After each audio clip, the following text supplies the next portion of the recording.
My name's Andrew Scott. I'm the Executive Development Chef for Wadworth & Co. My job entails looking after 19 of the managed houses across the estate, designing the menus and training the head chefs. Today I'm making a pea, broad bean and pecorino risotto. And I'll be using Knorr Professional vegetable powder bouillon. This bouillon format was perfect for this dish. As it's in a powdered form, it's really easy to measure by the tablespoon, and it dissolves really quickly into the water, making an incredibly quick vegetable stock.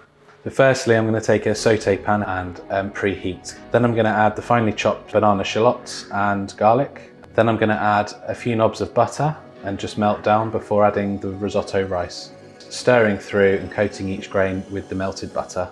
And then I'm going to add the Knorr vegetable bouillon powder ladle by ladle and continuously stir the rice to release the starches so we get a lovely creamy finish. As I'm coming to the end of cooking the risotto, I'm just tasting it as I go to make sure that the rice is just cooked. The bouillon's given it a lovely light vegetable flavour running through, not too strong. Now I'm going to add the crushed peas with butter. It's just stirring that through just to warm the peas and melt the butter.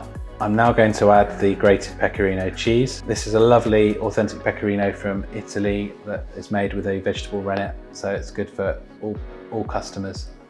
Now I'm adding the broad beans, which is a future 50 ingredient. So I stirred the risotto through just to make sure that the consistency is correct.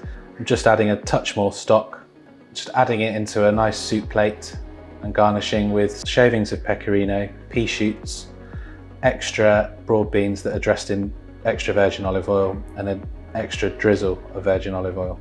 Another great thing about the powder is the lovely light vegetable flavour you get from the stock, which is perfect when you're making risottos. It doesn't overpower the dish and it has no allergens to declare.